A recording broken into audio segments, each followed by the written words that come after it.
Hello guys, আসসালামু আলাইকুম। কি অবস্থা সবার, কেমন আছেন সবাই? আশা করছি সবাই ভালো আছেন। আজকে আমরা সকলে পরীক্ষা শেষ করে আমাদের রানিং এইচএসসি এক্সাম চলতেছে। এক্সাম শেষ করার পরে আমরা সকলেই মোটরসাইকেল নিয়ে পদ্মবিল দেখতে চলে আসছি। সেটা হচ্ছে পীরগঞ্জের জাবরহাট পার হয়ে।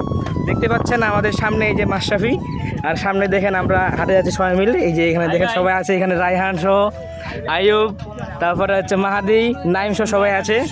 আর আমরা যে হাটে যাচ্ছি দেখছেন, এটা একটা সাঁকো বানাইছে বলতে গেলে, কাঠ দিয়ে এবং বাঁশ দিয়ে। জানি না কার উদ্যোগে বানানো হয়েছে, তবে যে বানাইছে দেখতে অনেক সুন্দর লাগতেছে এবং এখানকার পরিবেশটা অনেক সুন্দর। যদি বিকালবেলা এখানে আসা যায় তাহলে এখানকার আরও সুন্দর একটা প্রাকৃতিক দৃশ্য উপভোগ করতে পারবো আমরা। তো আপনারা দেখতে থাকেন এবং আমাদের এই ভ্লগটা এনজয় করতে থাকেন।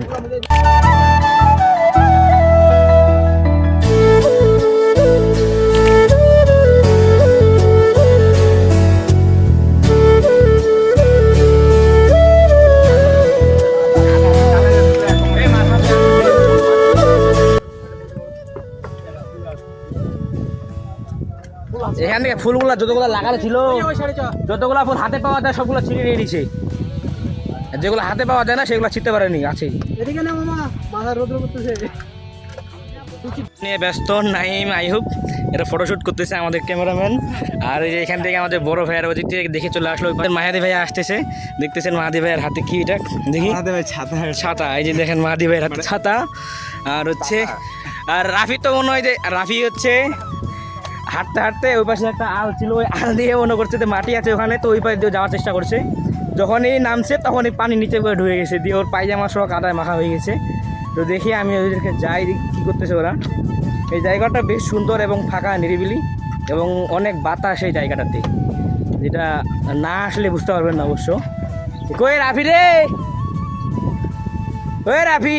এই যে দেখতে পাচ্ছেন এখানে চারপাশে কলা বাগান, চারপাশে কলা গাছ এবং কলা গাছের মাঝখানে একটা সুন্দর লেক, পুকুর। এখানে তোমার মাছ চাষ করে, এইখানে মাছ চাষ করে সুন্দর একটা পরিবেশ দেখতে পাচ্ছেন।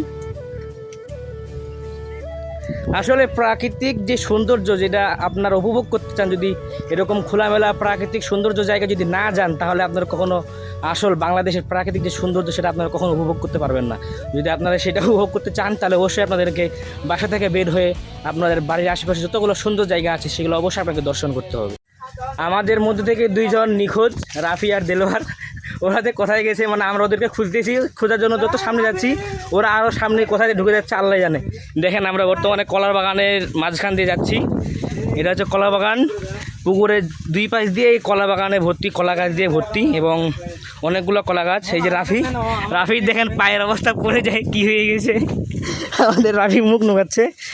আর হচ্ছে দেখেন ফুল, চারপাশ দিয়ে ফুল ফুটে আছে, কিন্তু ফুলগুলো আনতে পারতেছি না। একটা দুঃখের বিষয় যে এখানে আমরা আসছি কিন্তু কাপড় চোপড় নিয়ে আসিনি কোনো, যার কারণে নামলে ভিজে যাবে এবং বাসায় যাওয়ার মতো কোনো কাপড় থাকবে না অবশিষ্ট। এই জন্য আমরা নামতে পারতেছি না। এখানে দেলোয়ার আমাদের একটা বাঁশের ব্যবস্থা করতেছে, ও হচ্ছে বাঁশ দিয়ে পদ্ম ফুল আনার চেষ্টা করতেছে। দেখি ও কতটুকু, ও একটা কলি নিয়ে আসছে। দেখেন আমি এটা মুজাহিদ ভাইকে দিব না, কারণ এটা আমি অনেক কষ্ট করে পাইছি। আমি নিব না, আমাকে দেখতে, আমাকে দেখেন একটা কলি নিয়ে আসছে। ও এখন চেষ্টা করতেছে পদ্ম ফুল নিয়ে আসার জন্য। দেখি ও কতটুকু সাকসেস হতে পারে। যদি নিয়ে আসতে পারে তাহলে ওর জন্য আরেকটা গিফট ফুল দেখতে পাইছে, এইটা নিয়ে আসবে হয়তো বা। ওই যে বাঁশ নিয়ে আসতেছে নাইম ওদিক থেকে। এই যে পদ্ম ফুল আমাদের দেলোয়ার কাকা নিয়ে আসতেছে। এগুলো কাটা কেন গাছগুলাতে, কিছু বুঝলাম না। নামা যাবে না তো এই জায়গাটাতে নামা একটু রিস্ক। আর ফুলগুলো দেখতে পদ্ম ফুল না, এগুলা পদ্ম ফুল না, এটা অন্য ফুল। তবে যদি ক্লার হতো তাহলে এটা পদ্ম ফুল বলা যাইতো, এটা ক্লার না। দেখেন এর বুদ্ধি, বা কিন্তু বুদ্ধিটা কাজে লাগলো, তার আগে খুলে গেল। দেখি চেষ্টা করো কো। এই যে রাফির ক্ষুদ্র প্রচেষ্টা পদ্ম ফুল নিয়ে আসার জন্য। এদের মাহাদির হাতে একটা পদ্ম ফুল, কিন্তু আমি এখনো পেলাম না। দেখবা রাফি পড়বা আবার ধনকার মতো। এই যে আমাদের দেলোয়ার মনে হয় এবার সাকসেস হবে, এত পেয়ে গেছে। একটা কথা আছে না, আমি পেরে গেছি, এরকম একটা ডায়লগ আছে মিস্টার বিস্টের, ওই রকম কাহিনী হয়ে গেছে। দেখেন এখানে আরো কত কষ্ট করে পদ্ম ফুল নিয়ে আসার চেষ্টা, পেয়ে গেছে। এই যে আমাদের নাইম বড় পদ্ম ফুল পেয়ে গেছে। ও মামা, তোমার পদ্ম ফুলটা আমাকে দিবা। দেখেন দেখেন নাইমের বড় পদ্ম ফুল, বড় সরি পদ্ম ফুল বলার জন্য, পদ্ম ফুল না, এটা হচ্ছে কোন ফুল আমি নিজেও জানি না। দেখতে শাপলা ফুলের মতো, আবার শাপলা ফুলও না, কিন্তু গায়ে আবার কাটা আছে। দেখতে পাচ্ছেন কিনা জানি না, ফুটতেছেন এই যে নাইম এই ফুলটা পাইছে আর কি। এটা পদ্ম ফুল না, এটা কোন ফুল আমি নিজেও জানি না।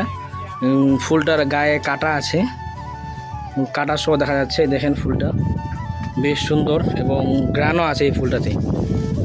এই যে ওরা আসতেছে ওদিক থেকে, ওরা ফুল ওদিক থেকে নিয়ে আসতেছে।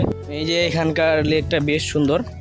আর নাইম আর রাইহান ওরা চলে গেছে সামনে, বাসটা নিয়ে চলে গেছে। ওখানে আরও বড় বড় ফুলগুলো আছে, তো ওখান থেকে ওরা নেওয়ার চেষ্টা করতেছে।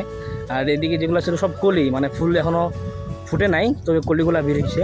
তো দেখি ওরা সামনে ফুল নিতে পারছে কিনা।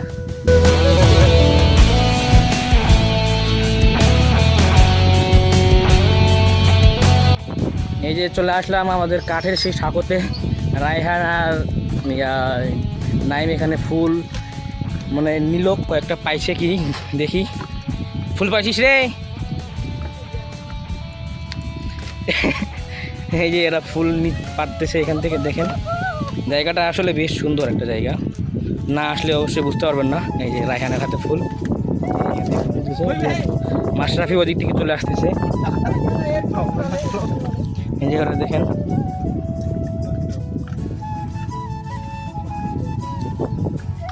এখানকার আবহাওয়াটা আজকে মানে আকাশটা এত ক্লিন দেখতে পাচ্ছেন, একদম নীল আকাশ এবং অনেক আবহাওয়াটা অনেক সুন্দর। দেখুন এই যে আরো একটা ফুলেরা পায়ে নিল। অবশেষে শেষ হলো আমাদের আজকের এই যাত্রা। আজকে আমরা আমাদের একান্তই সময় কাটিয়েছি বাংলাদেশের সেই প্রাকৃতিক সৌন্দর্যের সাথে।